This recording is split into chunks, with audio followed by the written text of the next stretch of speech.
Hola, ¿qué tal? Soy Valentina Herrera y estos son los temas más importantes de hoy viernes 16 de septiembre. A través de un comunicado, la Presidencia de la República despejó las dudas sobre el estado de salud del presidente Gustavo Petro, quien, recordemos, canceló toda la agenda pública tanto del jueves como de hoy viernes. En total fue cancelada su asistencia a 3 eventos en Cartagena y uno más en Valledupar. El parte médico finalmente fue bronquitis aguda no obstructiva, luego de ser examinado por su médico personal, quien es el doctor Jairo Roa Buitrago. Este certificó que el presidente Gustavo Petro padece esta enfermedad. Se mantiene con un tratamiento ambulatorio. Entre tanto, la recomendación es que el mandatario evite los cambios de temperatura, así como hablar en público de manera prolongada. Sin embargo, lo que se mantiene en la agenda es que el próximo miércoles 21 de septiembre el presidente asista al evento ofrecido por el presidente de Estados Unidos, Joe Biden, con motivo de la asamblea en el Museo Americano de Historia Natural de Nueva York.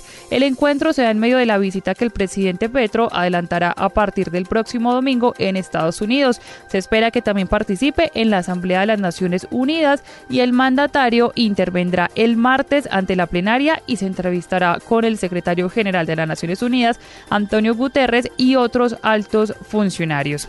Quien ya está en Estados Unidos es el canciller Álvaro Leiva, de visita puntualmente en la ciudad de Washington. Allí desestimó las críticas por parte de senadores y partidistas y el Departamento de Estado de Estados Unidos sobre la relación con Venezuela y el pedido de que este país sea garante en el proceso de diálogo entre el gobierno colombiano y ELN. Algunos parlamentarios son ajenos, primero, y segundo, carecen de información, porque yo nunca los he visto presentes en los diálogos que yo he tenido. Entonces les llegan versiones que los confunde, pero bienvenidas las observaciones, son enriquecedoras, hace parte de la democracia. Y también el canciller Leiva comparó los acercamientos entre el presidente Gustavo Petro y Nicolás Maduro con los que en su momento tuvo Trump y Kim Jong-un. Si el señor Trump puede ir a bailar con el presidente de Corea del Norte y no se le dice nada, ¿por qué nosotros no podemos manifestar tranquilidad en una frontera de 2.200.000 kilómetros en donde todos los días la cruzan colombianos y venezolanos? Estas declaraciones se dieron luego del encuentro que se dio entre el asesor principal adjunto de Seguridad Nacional de Estados Unidos, John Finner,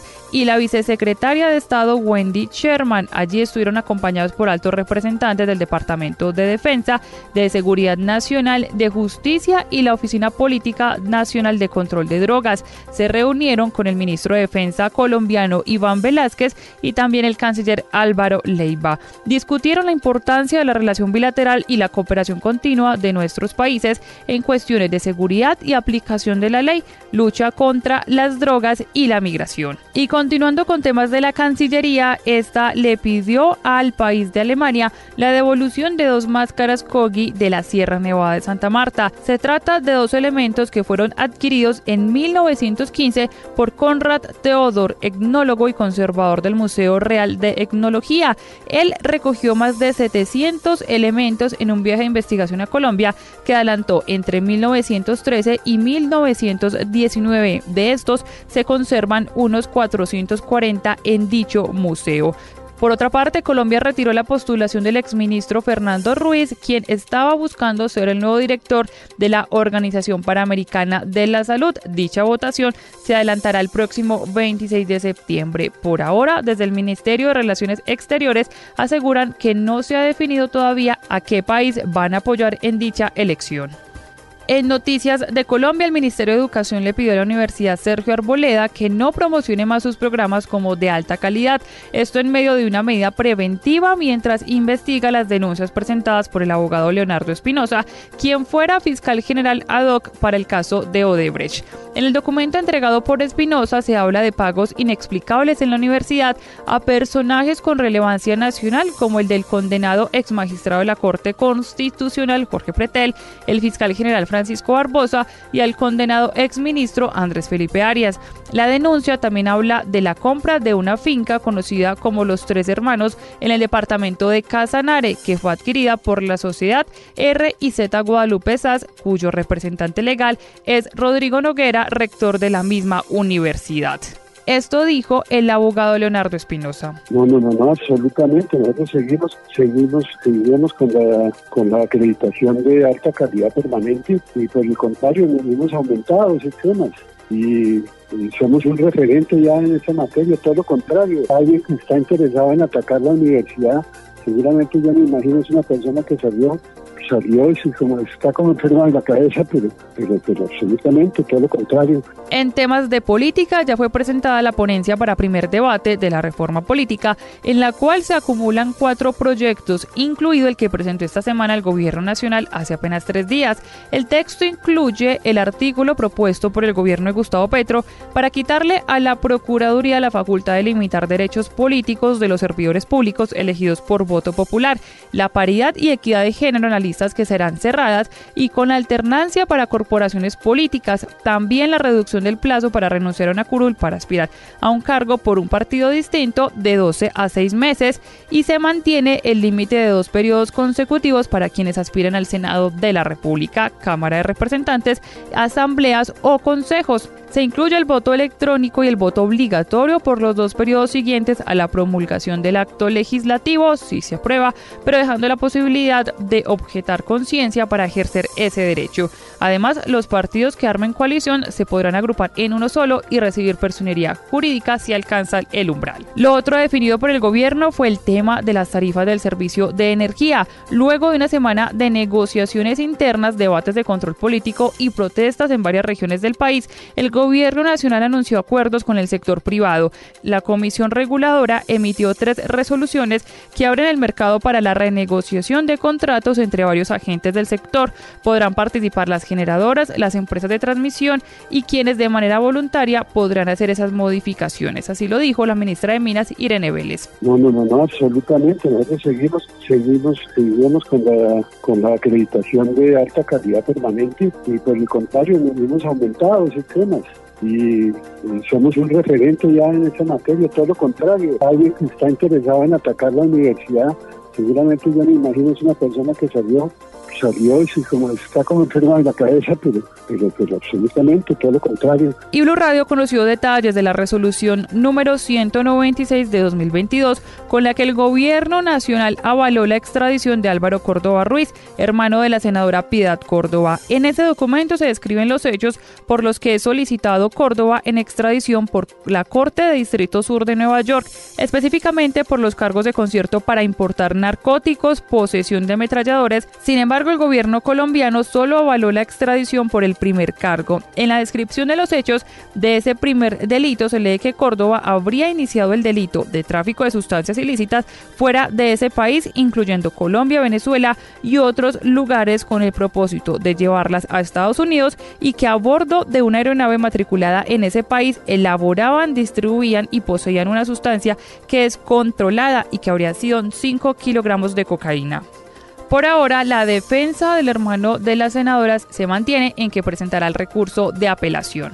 Y como una vergüenza calificó Carlos Lozada el homicidio del consejero de paz Jesús Antonio Bejarano. Él era un economista y profesor universitario que se desempeñó como consejero en los gobiernos de Virgilio Barco y César Gaviria. Era experto en resolución de conflictos. En septiembre de 1999, hombres de las FARC entraron al campus de la Universidad Nacional y lo asesinaron. Entre tanto, en el 2020, ya la antigua guerrilla envió un documento a la Justicia Especial para la Paz comprometiéndose a aportar verdad y a asumir la responsabilidad en este caso. Ya Carlos Lozada, hoy senador del Partido Comunes y excomandante de la guerrilla, en plena Universidad Nacional y en medio de un conversatorio en el que se hablaba de paz, pidió perdón a los estudiantes y dijo que sentía vergüenza por el crimen. Pedimos perdón. Una unidad nuestra aquí en este campus universitario asesinó a un profesor Bejarano. Nos avergüenza. ¿Cómo así? A un profesor universitario por las diferencias políticas que se tuviesen. Eso no nos puede pasar. Es decir, uno hoy en día se pregunta cuáles son los niveles de demencia que lleva una confrontación armada, una guerra, para que sucedan ese tipo de hechos. En temas de economía, Colombia perdió el año pasado el grado de inversión con 2 de las 3 calificadoras más importantes, que son Fitch Ratings y Standard & Poor's. luego de que el gobierno anterior se vio obligado a retirar del Congreso una reforma tributaria en medio de las manifestaciones del paro nacional. Aunque la idea inicial era llegar a esa primera cara a cara entre el gobierno y las calificadoras con una reforma tributaria aprobada para demostrar que al gobierno Petro sí le interesa la estabilidad fiscal, el ministro de Hacienda, José Antonio Ocampo, tras la reunión, pudo mostrar a estas y a los inversionistas que hay una ley en curso y darle pistas de lo que serán las modificaciones al texto en el Congreso. Creo que hemos podido dejar la imagen de que el gobierno tiene una política económica muy seria y que es oportuno seguir invirtiendo en Colombia. Por su parte, los fondos de pensiones obligatorias registraron pérdidas por 28.8 billones de pesos durante el primer semestre de 2022, de acuerdo con el reporte del sistema financiero presentado por la Superintendencia Financiera. Por su parte, las reservas de los fondos para vejez del régimen de prima media, que es el que administra Colpensiones, registró pérdidas por 190.000 millones de pesos. En noticias judiciales, a la cárcel fueron enviados los 10 integrantes de los Maracuchos, la banda conformada tanto por ciudadanos venezolanos como colombianos y que estaría detrás de algunos de los casos de embolsados en Bogotá. Precisamente la Fiscalía los vinculó a 9 homicidios y al intento de asesinar a un menor de edad. Sobre esto habló José Manuel Martínez, quien es el director de Fiscalías de Bogotá. Se les imputó los delitos de concierto para delinquir, homicidio, tortura, tráfico de estupefacientes, porte ilegal de armas de fuego y tentativa de homicidio. Y en noticias internacionales, Ucrania vuelve a asomarse hoy al horror con el hallazgo de más de 440 tumbas. Según las autoridades, el 99% de los cuerpos exhumados presentaban señales de muerte violenta, como manos atadas, disparos, entre otras lesiones, y responsabilizan a las fuerzas rusas. Los detalles de esto lo tiene Enrique Rodríguez. La reconquista por parte de Ucrania de los territorios ocupados por los rusos está confirmando un patrón de comportamiento criminal por parte del ejército de Moscú, que ha realizado una destrucción sistemática de las infraestructuras, así como matanzas en esos mismos territorios. Quien habla es Oleg Kotenko, comisionado de Ucrania para los desaparecidos, que muestra a los periodistas de la agencia France Press un bosque a las afueras de Izium, en el noreste del país, sembrado de cruces sobre improvisadas tumbas.